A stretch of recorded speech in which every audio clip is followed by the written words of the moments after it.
I also want to say whether you're formally in the practice period or not, you're in the practice period, just like you're in a body and a life. You you can't get out of it. So please just keep showing up, and wherever we are and whatever way we're doing this, we'll keep practicing and supporting each other.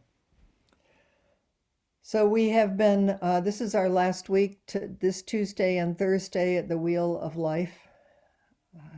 We get to do the Hungry Ghosts today and the Hell Realms on Thursday. You might notice that I say we get to do it because I don't make light of these realms, but they also, I was looking today at some of the names in the Kitsanagarbha Sutra, the Jizo Sutra about the Hell Realms. Jizo particularly loves Hell Realms, and there are some amazing Hell Realms that you probably never even imagined. Um, Although maybe you've experienced some of them, and I'm really sorry, but we have Jizo. Hungry Ghosts. But first, Debbie, can you put up the Wheel of Life? I've particularly loved spending this much time. I keep saying this. There's something about this image that just living with it in the way you can imagine village people and people in the high mountains of Tibet. I saw them outside the monasteries in Sikkim. Is when you go in and out of the monastery, this is what you see every day from the time you were a child. And I deeply, deeply believe that these archetypal images go into our bodies in ways that we can't even know. So somehow living with Yama. Can you make me co-host, Chris? Oh, yes, I can do that. I forgot that part. That's okay. Yama, who is the Lord of Death, which we are all in the grips of from the minute that we are born. Not to be a Buddhist downer or anything, but the older you get, you start realizing the truth of it. And also that Yama behind me, the Tonka behind me is the wrathful, fierce manifestation of Yama, who is the wrathful manifestation of Manjushri, who's the bodhisattva of wisdom, which is cutting through. The source of suffering is the way we, not that we perceive in dualities, because that's how human beings perceive, Why do I but get... that we believe it. No, no go? I'm sorry, I keep getting this one. Is this the one you wanted? No. We're not seeing anything at this I right don't see now. anything. Oh, that's weird. Oh, Huh. that's really weird. Okay. Well, what's actually wonderful is you all keep coming back on the screen. So you are you are the wheel of life, because the point of the six realms of the wheel of life, I can count, is um, I don't that understand. we are all cycling in and out of different mind and body states all the time. Uh, Excuse me, if you can't get it up with Debbie, I have a makeshift one in cloth in back of me. oh, you If do? Yeah, it's true, you do. I got it cheap from Amazon, Really? How cool. Good for you. wholesalesaron.com. Huh. Um, Ay. I made just, is there one in here? Are you seeing any images, Chris? No, no images. I don't know why it It's says I'm okay. screen We'll, sharing. we'll just let it go, and you can imagine that there is a wheel that describes all of our mind states, cycling in and out of each moment. Sometimes we're up, sometimes we're down. We like it when we're up. We get attached to it when we're up. We get plunged into unpleasant realms, which and we don't like that. And this whole dance and play of aversion and attraction is the cause of suffering. Not so much that it happens, because there's no getting out of that. It's our relationship to it. Is when you're suddenly plunged into a hell realm, do you remember that there's help and there's practice? Because in each of the six realms, there is a Buddha and a Bodhisattva. There is someone there, uh, which is you, which is your own pure nature, your own good heart, your own practice body that is there to help. So we can call out to the Bodhisattva in us, and we can also call out to the Bodhisattva in each other, which is what Sanghas do. We help each other. Sometimes we don't even know how. Practice. Practice. So I do have, and maybe I'll spotlight myself for a moment here so you can see a hungry ghost. Can you see the hungry ghost?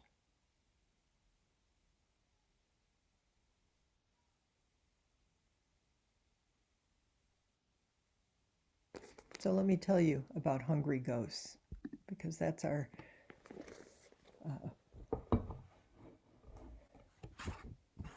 featured realm for tonight. They are called pretas in Sanskrit. The psychological states, the emotional states are described as frustration. Good thing none of us ever get frustrated. Dissatisfaction, insatiable demands, an identification with hunger and poverty. It's an interesting one. Desperation, selfishness. I'm going to let Aaron in, who I'm guessing is from Everyday Zen too. Hungry ghosts in the wheel of life. Crave voraciously and can never be satisfied. If you're ranging around like I sometimes am, feeling unsettled and restless, and I keep pacing in one way or another in front of the refrigerator, you might want to notice that state of mind. Restless. There's a neediness to it. There's an anxiousness to it.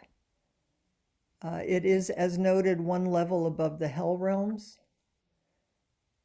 And the anguish of the hungry ghosts is you can't take in what's nourishing. You might want to reflect on that in yourself, in this particular self. You can't take in what's nourishing. What is that part of you? Someone says, I love you, I care about you, and you go, yeah, well, if you really knew, or whatever we do. Someone says, thank you for your practice, and you say, if you only knew. There's 100 million ways to do this. This isn't about puffing yourself up. It's about breathing in and out. It's often and can be used as a metaphor for addictive personalities or addictive behaviors. You don't have to be an alcoholic or a drug addict. It's important to study our relationship and how we use drink or marijuana or food, activity, sometimes exercising, other people, trying to get ourselves to feel better. A million ways we try to affirm our worth, but it just never quite feels filled, because you can never get enough. We might want to look at Western cultures. Can't have enough money, enough power, enough stuff. And not just us, but relationship to spiritual practice too. Can be a really hungry ghost realm. And it looks like you're just being a good spiritual person, but there's a trying to get somewhere or get something. It just feels like, I don't know what they're talking about. I'm trying so hard and it just feels empty. And again, we cycle in and out of this. The next moment you could think, oh, I am so happy to be here, and that was the most wonderful, sweet period of Zazen. And then we're in the God realms, and we're just why, what can I do to stay here forever? And then you plummel into a hell realm and think, I had it a minute ago, what's the matter with me? And then little by little, you wake up in the human realm and realize this is just what we all do, and we all have exactly what we need to wake up with. The ground underneath it, which is underneath all of the 6 realms, is fear. Study the fear body. First noble truth, there is suffering. I've said this and I'll probably say it again because it really stayed with me as years and years ago having Jack Kornfield name this human body that we identify with, the one that's afraid of Yama and death, the fear body. I remember saying to Norman Fisher early on, why doesn't the Buddha just say it's the fear body? Buddha talks about greed, hate, delusion. Where's fear? And I remember Norman saying something like, that's it. Greed, hate, and delusion body is the fear body. Just look, feel. So the image, and again, where did he go? He, she, the hungry ghost.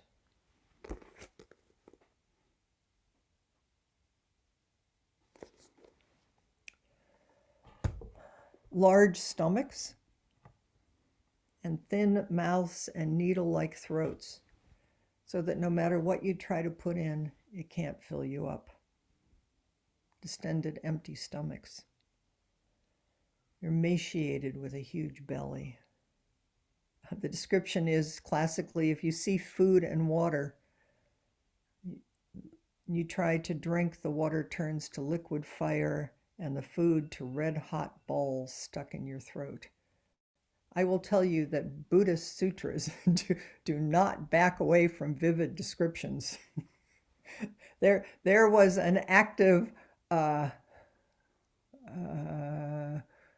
I was going to say industry, and I thought that's not right. But early Buddhism really did try to get people, I think, to wake up by instilling fear in you. Mahayana more says, well, and they're not so separate, just says it's suffering. Study it. Study it. Study the self. Know the self. And the more you know the self, the more you can wake up and go, oh, that's just suffering. And then really kindly bring yourself back to your body and your breath, your intention. And then if the next minute you're off and running to the refrigerator again, just how can you treat this self with kindness and develop compassion for all beings? Here's another description that I particularly like. This is from Faces of Compassion, which is a lovely book by Taigen Dan Leighton, Classic Bodhisattva Archetypes and Their Modern Expression.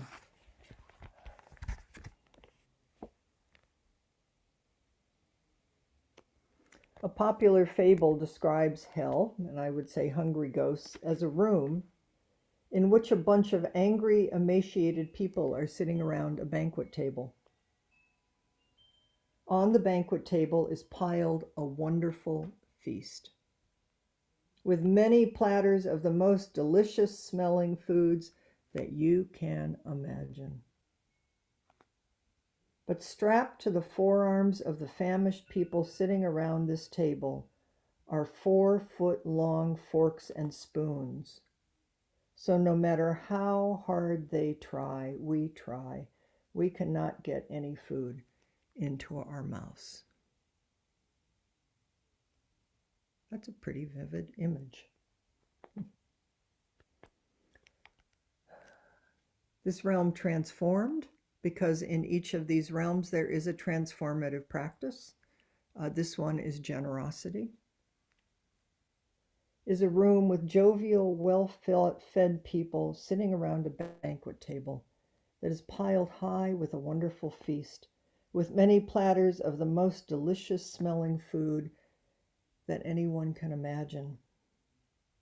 And strapped to the forearms of the happy people sitting around this table are 4-foot long forks and spoons, and the people are feeding one another across the table. Exact same thing, transformed. We're not trying to get someplace else. We're waking up in the midst of exactly what we are given.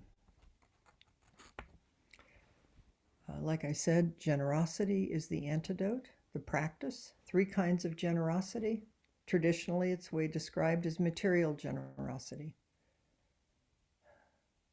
I used to think, that's nice, giving little gifts.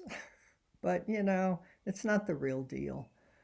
I'm more and more, when someone gives me a gift, there's something so beautiful of just feeling the intention. And if it's a cup, when I use the cup, I think of that person.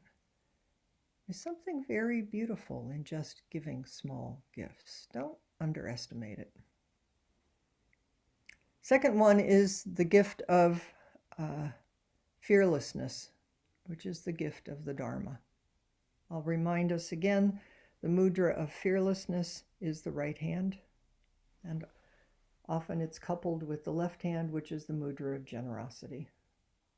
You might want to just try right now.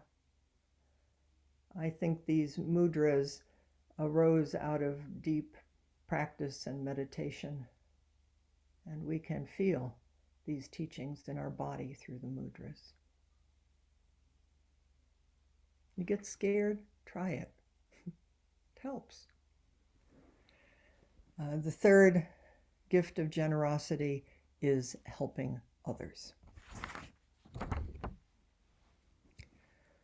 In Eastern Asian cultures and in some sanghas, we've done it here. Everyday Zen has done it. There are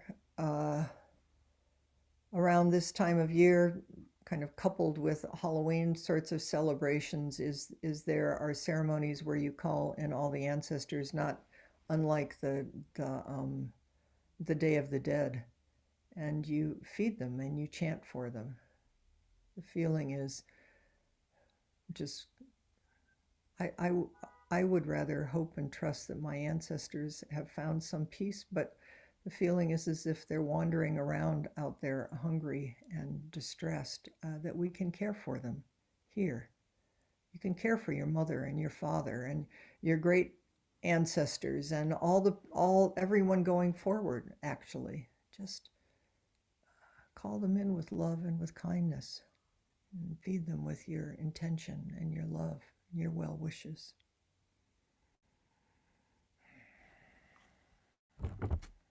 So I wanted to read you just a little bit from this Hungry Ghost book, which is, it's newly published, and I've only read part of it, but it was newly published because the author says there has not been much research done about hungry ghosts, and that maybe this particular time is a good time for us to be studying about hungry ghosts. So here we go.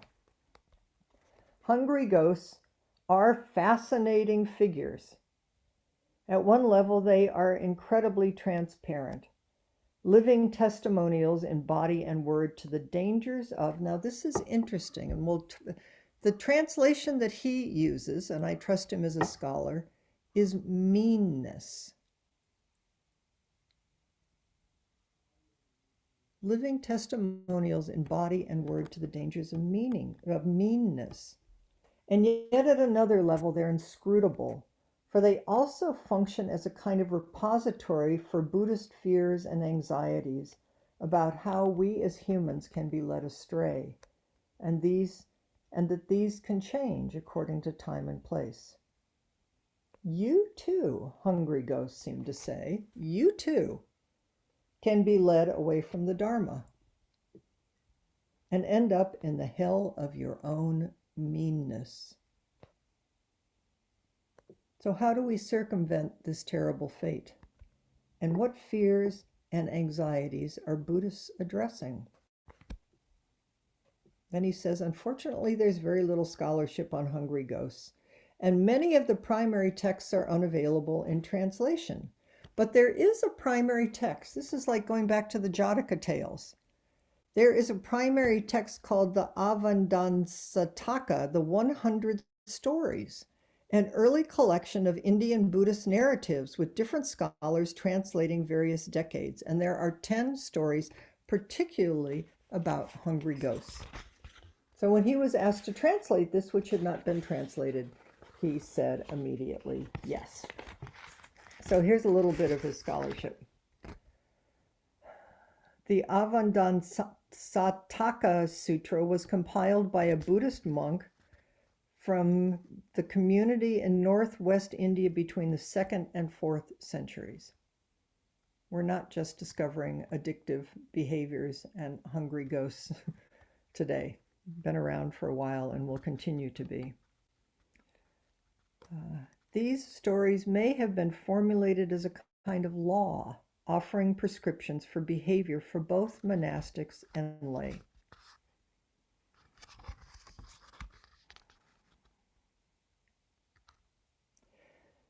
The fundamental pathology and malignancy of the hungry ghosts is what in Sanskrit is called matsarya, which he renders as meanness, relying on two senses of the term.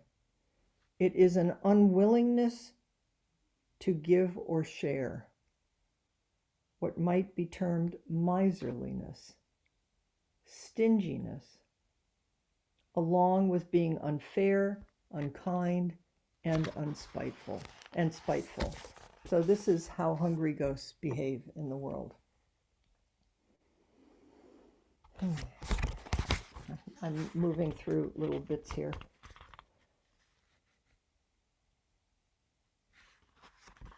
What exactly is this matsarya, meanness? I'm going to give you some of the definitions that he found from different schools, because different schools brought this forward, which one might imagine has something to do with practice and bodhisattva practice, is how do we, with kindness and love, help heal our own meanness, our close-fistedness, our lacking in generosity.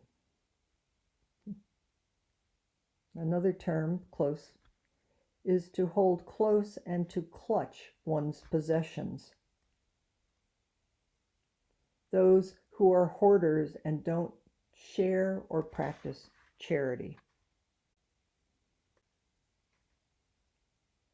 This definition from this Visuddhimagga is meanness is, one characteristic is concealing your prosperity, whether already attained or yet to be attained. Its function is not enduring the condition of sharing of that prosperity with others. We might say that Black Lives Matter and a lot of what's happening right now is addressing this hungry ghost realm of the disparity and the meanness of how the white world has kept itself separate from sharing its resources. Its manifestation is contraction. Its proximate cause is your prosperity.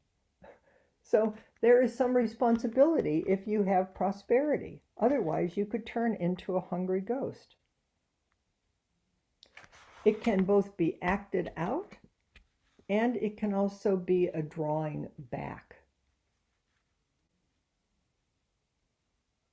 Buddhaghosa said it's envying, being jealous of others' prosperity. So there's the other side of it, is how do you say, please pay attention, equality, justice,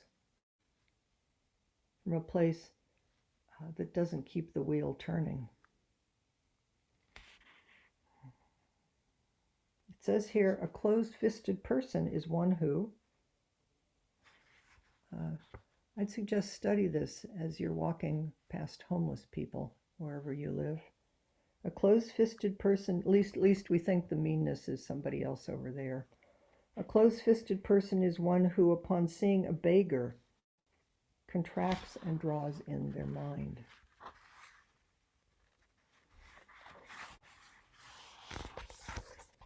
Here's Buddha-Ghosa's explanation of hungry ghosts and meanness.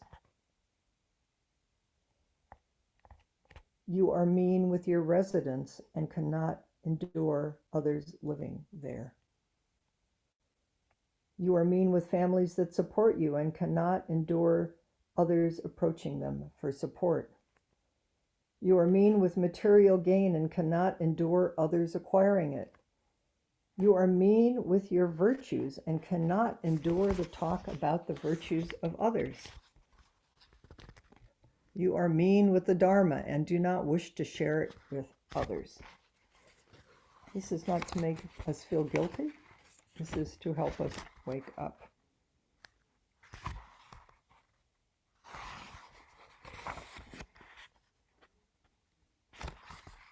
Okay, here's the Buddha's advice. It's under the title of Charity is the Cure. So what's the point here? Why are we studying this meanness and these hungry ghosts? First and foremost, don't cultivate Matsuriya. Study your heart and your mind. It can lead to rebirths in the next moment, in the past, and the future of hungry ghosts, which are filled with, if you study Buddhist iconography, filled with torments and tortures.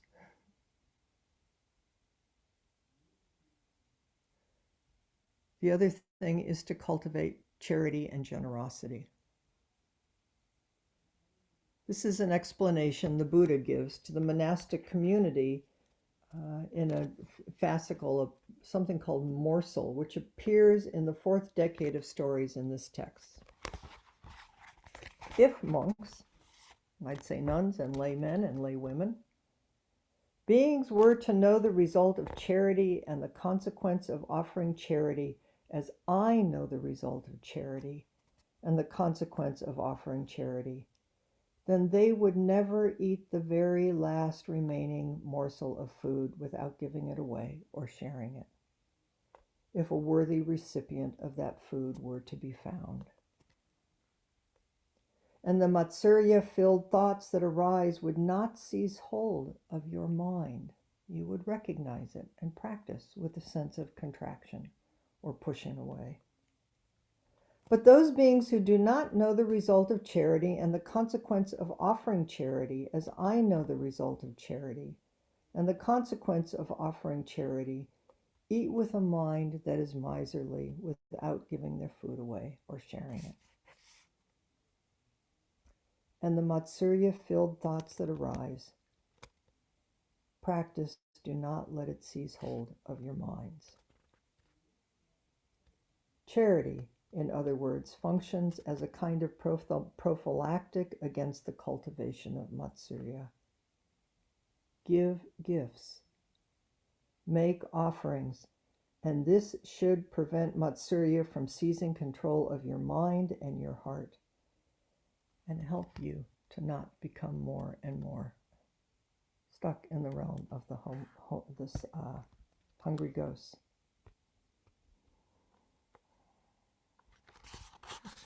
It then goes on to say, one other reason you should cultivate this is the more that you get caught in this realm, you cannot perform good deeds.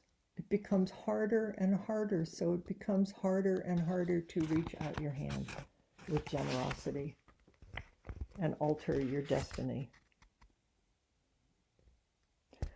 What makes this situation all the more painful is that hungry ghosts, us, know what deeds are karmically beneficial.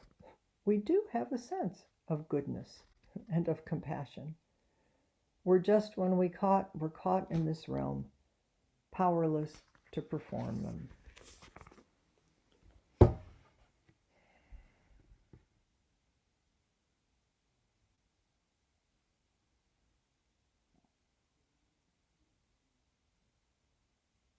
This isn't to shame us, blame us. It's not meanness here.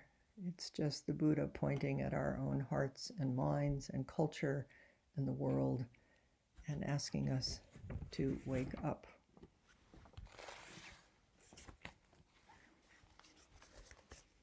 So I thought I would offer a reflection from Tokmei Zongpu's 37 Practices of a Bodhisattva, Reflections on Silver River, Ken MacLeod, verse 21.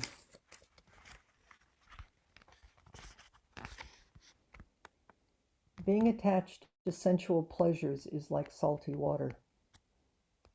The deeper you drink, the thirstier you become.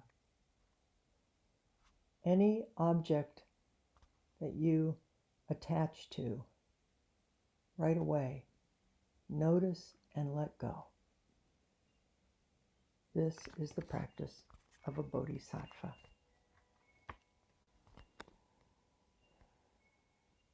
Open to everything in your experience, including the hunger and thirst of desire.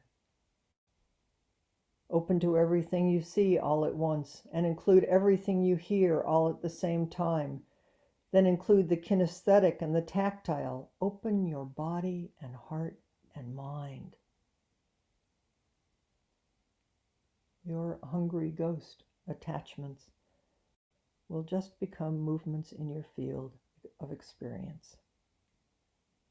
Space opens. And over again, you create a new and open and generous relationship with yourself and with the world. That was a little of me. That wasn't all Ken MacLeod. So I'm going to put us in small groups and encourage us just to explore